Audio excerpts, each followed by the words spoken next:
Health, we look at how the high cost of treatment pushes Kenyan families into permanent poverty. Nairobi faces water bankruptcy. We reveal why taps run dry across the city despite heavy rains that flood our streets. Hunger hits home as families skip meals to survive. We show how the rising cost of basic food leaves millions of kitchens empty. Scammers unmask the dark side of technology. We explore how digital fraud drains mobile wallets and shatters the trust of users.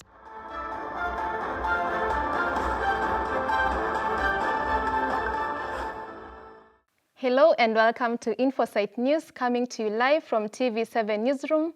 I'm Juliet Kamau. Thank you to all our viewers in Kenya and around the world for joining us. We are with you for the next 25 minutes. Stay with us for top stories from Africa and beyond.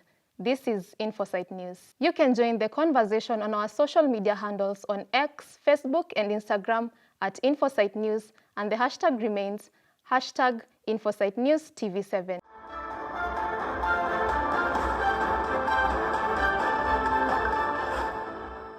On to our first story. The promise of universal health access was meant to be a shield for every Kenyan, a way to ensure that no one will ever choose between their health and their livelihood.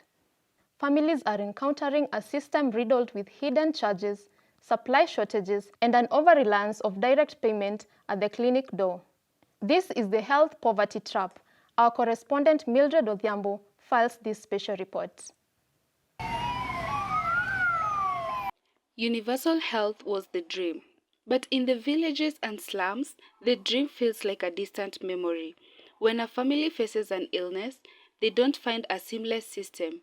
They find a financial minefield. The cost of medicine not stocked in public hospitals, the expense of transportation, and the sheer cost of consultations create a hidden bill that many cannot pay. Organized in 2023. I've gone through chemo, I've gone through surgery, I've gone through radiotherapy. But when SHA came, it interfered with our medication. Kwa sababu ile pesa walitupatia, wanatupatia limit, wanatupatia 400k. Ikiisha wanasema tunatibua tena. So tunataka biashara watuongezee pesa kama vile NHIF. When you sell your productive assets to pay for health, you aren't just losing money. You are losing your future ability to earn.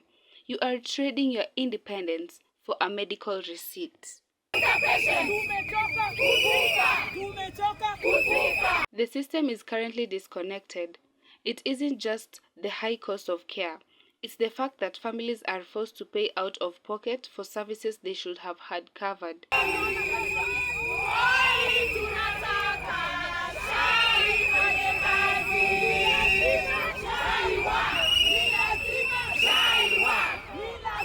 Without a system that provides real, reliable financial protection, we are watching the erosion of the Kenyan household. An illness that lasts 2 weeks can cost a family 2 years of savings.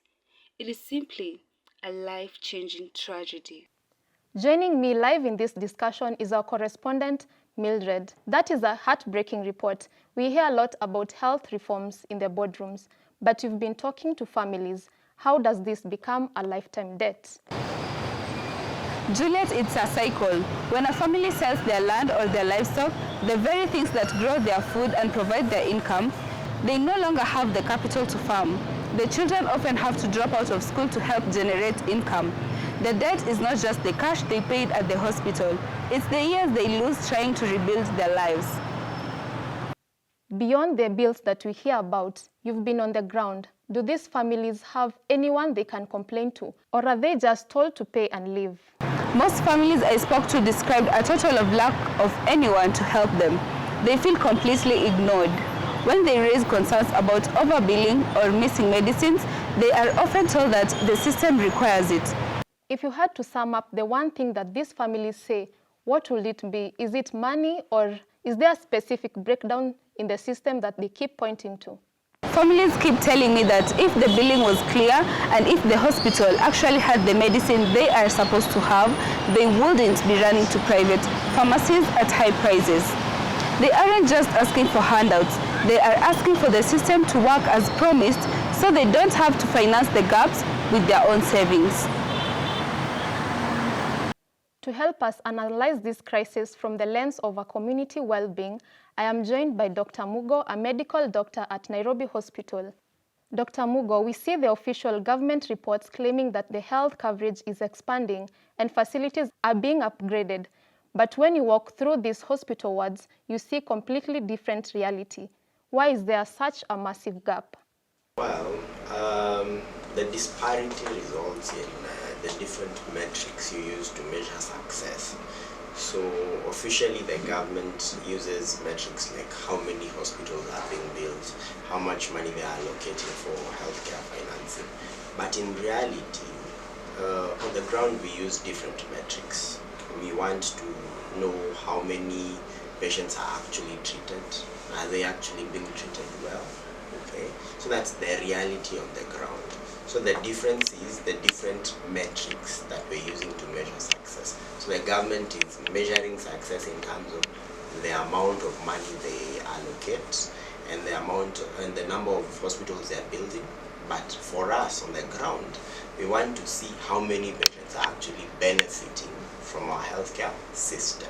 So that's why there's a disparity. So on the ground, we have a big problem in terms of a surge in the numbers of patients being seen in public health facilities, as well as the quality of care in public health facilities. Having come from NHIF to SHA as Kenya's current public health insurer, has SHA improved or worsened the equality of access to healthcare? In my opinion, it has worsened. Why?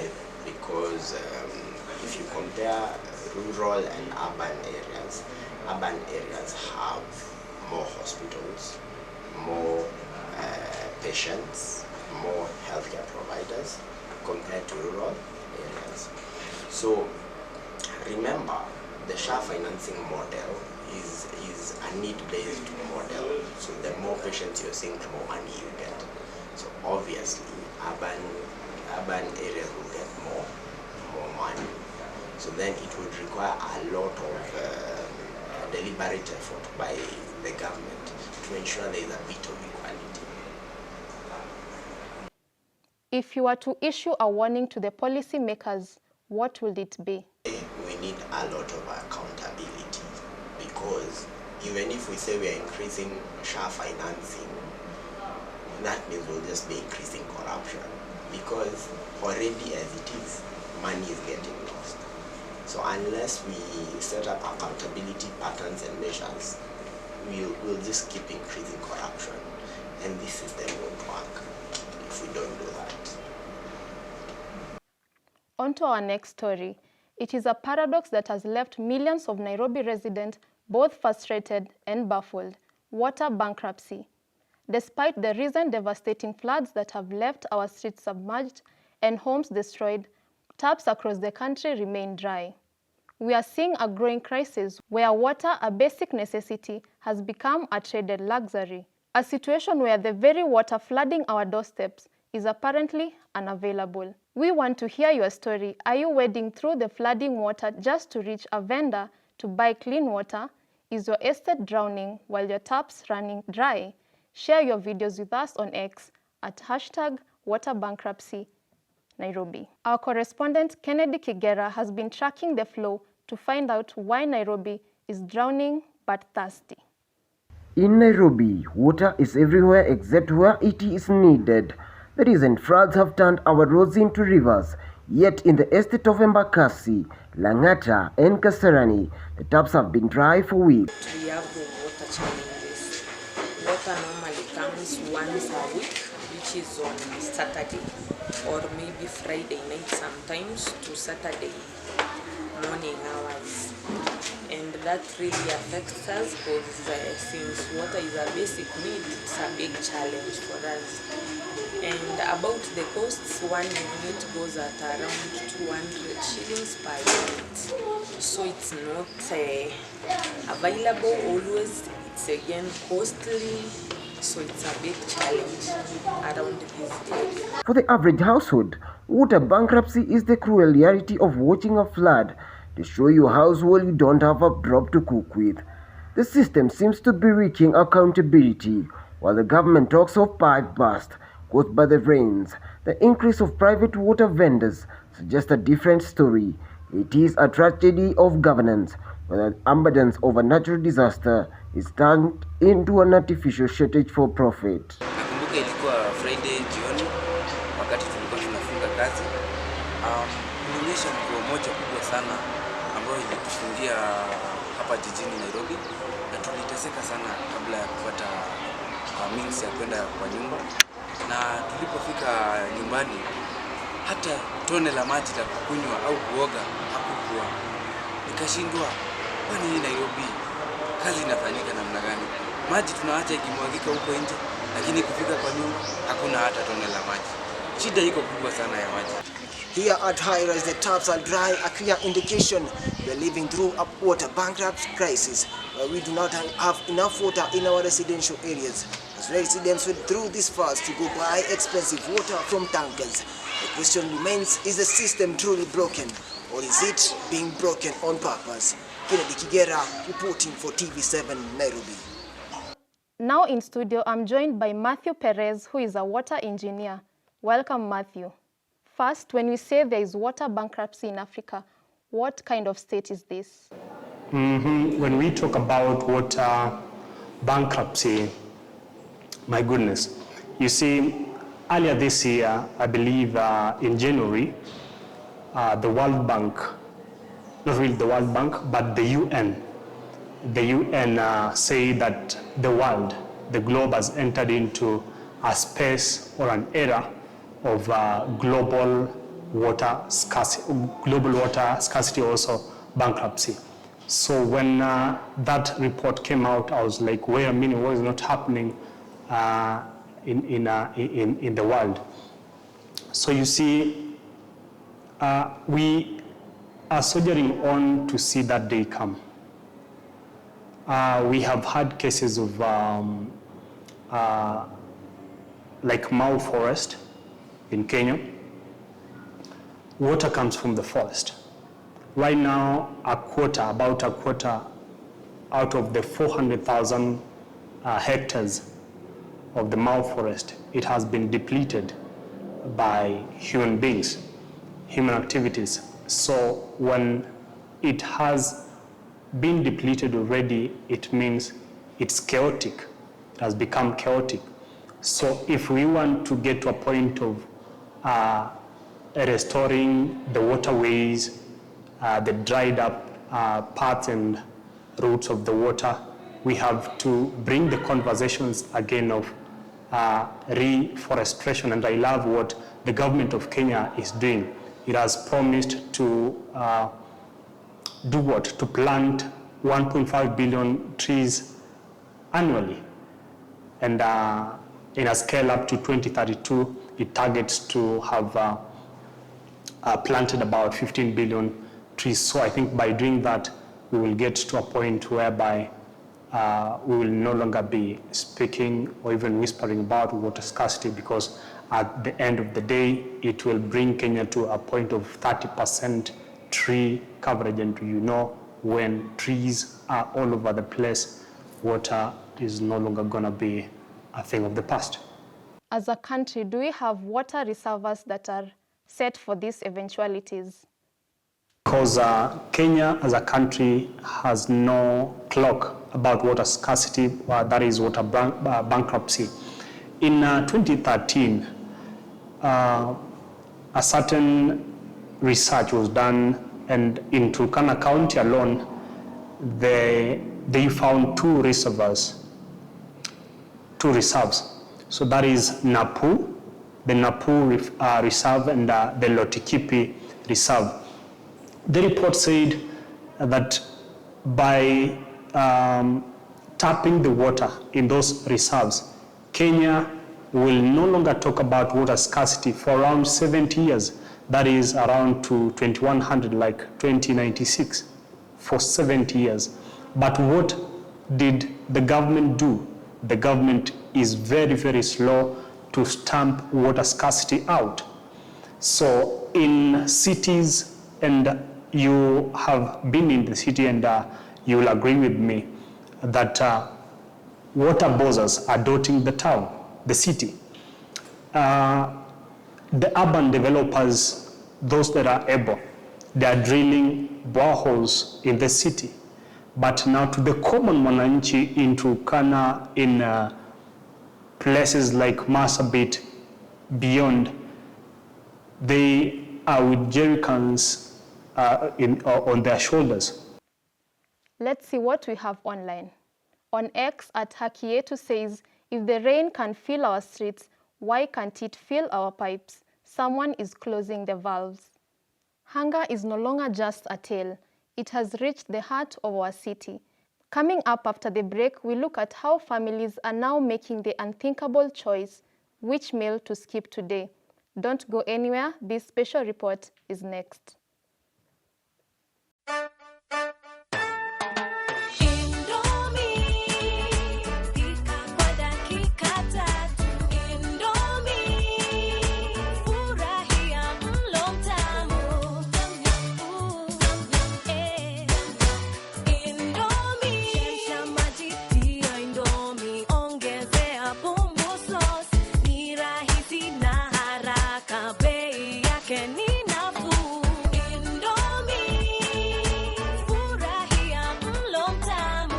Indomie, ijaribu leo. Yum yum.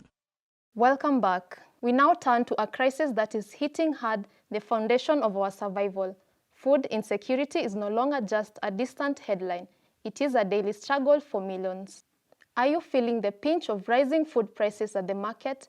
Is your family already cutting down the meals to survive the month?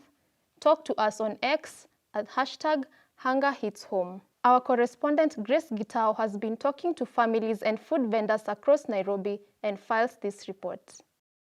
Finding food is no longer a temporary struggle. It has become a daily challenge. This is not about the rising cost of hunger, but about the deeper issue, the lack of consistent access to enough healthy food. Nienda soko kununua vitu kwa market kama market. Kama hizi minji nimeshika hapa. Zamani tulikuwa tukiuza kwa mkebe 200. Sasa nauza 300. Ukienda kununua bei ni kali sana. Ndio inatufanya tuongezee bei. In many homes, most of the income goes to the basic needs, leaving little for anything else. This has led to what we call the hidden hunger, a struggle that is not always visible. We see it in the sacrifices parents make.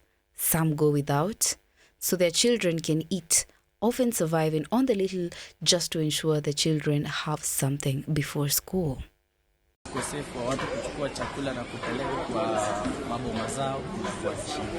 As food prices continue to rise, families are forced to make difficult choices every day, whether to pay bills or to buy food. Today, for many, life is no longer about comfort or growth. It is simply about getting through the day. This is Kenyatta Market, the heartbeat of food supplies. According to the vendors here, the prices have greatly changed with the differentiation from the last year to this year. Nowadays, people are buying food based on what they can afford. Grace Gitao, reporting for TV7 News, Nairobi. Now with us in studio is a food security expert. Welcome. We saw the struggle in Grace's report. We hear a lot about national food reserves and import subsidies. Why do these policies never seem to reach the kitchen table at the Kenyan households? Several structural barriers prevent policies from reaching the household level. And if you look at it, we have the National Cereals Produce Board. It has been there for the longest. Its storage capacity, you have been told before, is 1.98 million metric tons. But we seem not to be using it because it's either not in use or it has been leased to private sectors. And if it's in use, like it's the capacity of it is not able to handle like the most of this relief food, because either like the capacity of it is not great, or like the people are being leased the private sectors.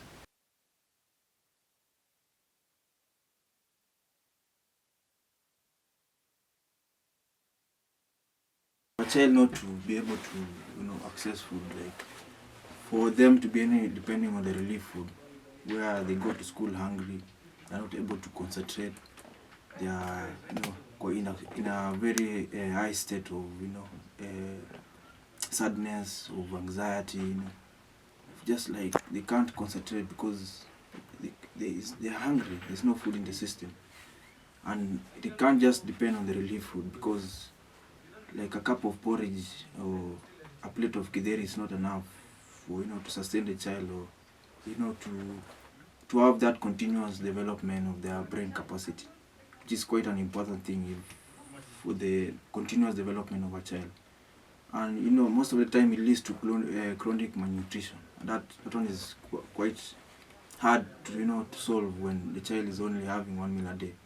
The aspect of the parents, I think when the parents are in a state of them sacrificing their meal for the child, or the mother sending the kid to the school in hope of them getting a plate of like subsidized food, or even they can eat and then they'll bring back some home. I think to the parent it's quite hard. It lowers the dignity levels of a parent. It's on the identity aspect as well. It really affects the parent. Yeah. If food insecurity persists, what next for Kenya and Africa at large? As a country, we have huge potentials that we need to tap into for us not to be depending on relief food. There has always been a budget, but it's not enough. Like the Ministry of Agriculture has always asked for more budget. Like if you look at the last financial year, the ministry got a budget of 70 billion, but it was asking about 130 billion. So that huge deficit, it's really important to close that deficit, because as a ministry of farmers, we have always had policies to invest in agronomics. So if we can't get like more budget, it will be really difficult to act on the policies that we have put in place. Yeah. Let's see what we have online at Mama Nairobi says it is a real struggle. Skipping breakfast is the new normal. At Citizen Voice says, why is basic food becoming a luxury? We are hungry. On to our last story. Imagine waking up, reaching your phone to check your balance, and finding your line is dead and your savings are gone. It is a crime that happens in total silence without a single door being broken down. Today, we are going beyond the tech jargon to reveal how digital pickpocketers are stealing the lives of ordinary Kenyans. In Nairobi, the modern mugger doesn't want your watch. They want your way of life. As we swipe and tap our way through the day, we are leaving behind a trail of digital crumbs. Criminals are piecing these crumbs together to become you. I thought I had it said my friends, and they asked me for money. Then they told me that the police station, and I was like, if I leave this person, they'll be in jail because of me. So I sent them 600, and they were like, I'll return.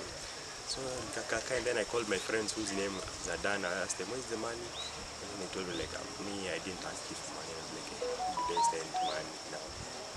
Yeah, that's how I was scammed out of 600. This isn't just about hacking computers, it's about tricking people. When the tech we rely on turns against us, the heartbreak is deep. A friend of mine was hacked, and the guy texted me to provide some cash, which I did, and after that I knew it was a con game, because after I sent the money it was a different name. The convenience of our phone has made life easier, but it has also made us a permanent target. Unless we start treating our digital identity as careful as the cash in our hands, the digital pickpocketers will continue to win. The price of progress is convenience, but the cost of carelessness is everything. Your own Wamboi Mary reporting for Infosight News. Joining me in studio is a digital security expert. Welcome. So my name is Rodney Karaoke Mbogwa, and I am a cybersecurity consultant and expert. On to our first question. Why is it so easy for a criminal to steal a phone line in this country? Stealing a phone line in this country usually happens through a process called a SIM swap attack or a SIM replacement attack. So what do I mean by that? I mean that the criminal goes to maybe the branches or offices of your telecommunications provider, and then they try to convince or persuade that customer representative to switch your phone number to a SIM card that they can control.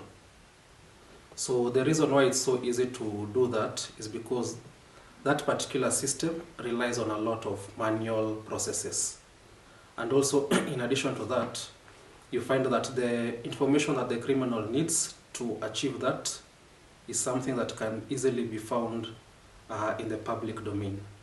Because all they need is maybe your full name, your ID number, and your telephone number.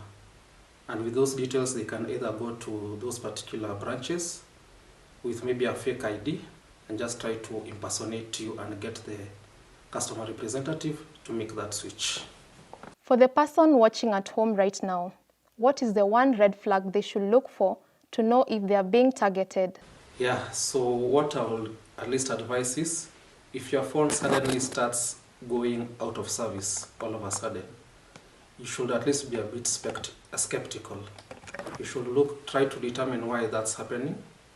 And also, if you start receiving certain SMSs, maybe for transactions you know that you have not made, or certain SMSs that just try to get you to reset your password, or they're sending you one-time OTPs, that's a good way to know that somebody is using your phone number for malicious purposes, and you should take that as a sign to immediately try to reach out to your telecommunications provider and get them to block your phone line from being further used. Let's see what we have online. Ian says, I lost my savings in 10 minutes. The bank said it's my fault. Who protects us? James says, we are told to go digital, but digital fraud drain is real. One link, your business capital is gone. Poor health, food insecurity, water bankruptcy, and now digital pickpocketers threatening our future. It is a heavy load to carry, but I'll leave you with this. Knowledge is your best defense. That brings us to the end of this special broadcast here at TV7. Thanks to all our viewers and the entire team who made this broadcast possible. I'm Juliet Kamau. Stay informed, stay vigilant. Goodbye.